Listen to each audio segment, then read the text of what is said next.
Quoi de mieux qu'un délicieux repas facile, très rapide et complet, le tout sans trop d'efforts. Je suis sûre que cette recette vous plaira. Je commence par huiler légèrement une poêle. Je dépose 8 merguez sur la poêle chaude. Je cuis les merguez en les retournant régulièrement pour qu'elles cuisent uniformément. La cuisson au total dure environ entre 6 et 7 minutes. Quand les merguez sont cuites, je les réserve dans une assiette couverte de papier absorbant. Ensuite, j'émince un gros oignon.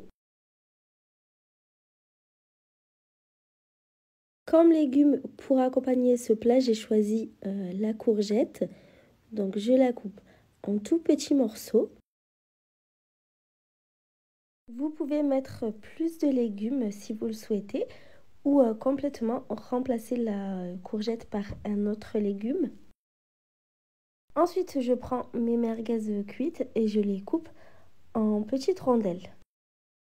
Dans une poêle, je mets un filet d'huile d'olive à chauffer. J'ajoute 3 gousses d'ail hachées. Je fais revenir l'ail dans la poêle pendant une petite minute. Après ça, j'ajoute l'oignon émincé. Et je continue à remuer le tout. Je fais revenir donc l'oignon jusqu'à ce qu'il ait bien caramélisé. Après ça, j'ajoute donc la courgette coupée en petits morceaux. Je mélange le tout, donc je cuis ça pendant environ 5 minutes.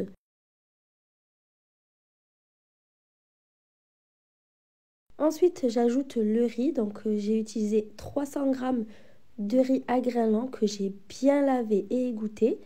Je mets une cuillère à soupe de concentré de tomate, du sel, du poivre, de la coriandre en poudre et du paprika.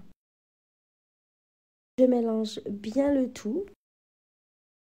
Si la recette vous plaît, je compte sur vous pour me le faire savoir en commentaire. Une fois que j'ai bien mélangé, que tout est bien imprégné des épices, j'ajoute de l'eau, j'en ai mis environ 400 ml. Je mélange à nouveau le tout. Et enfin, je viens ajouter 600 ml de coulis de tomates. Je mélange encore le tout.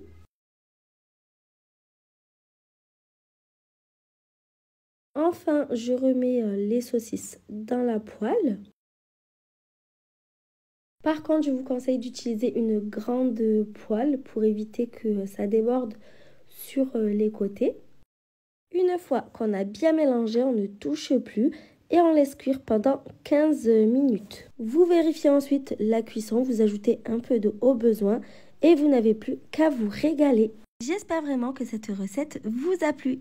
À bientôt!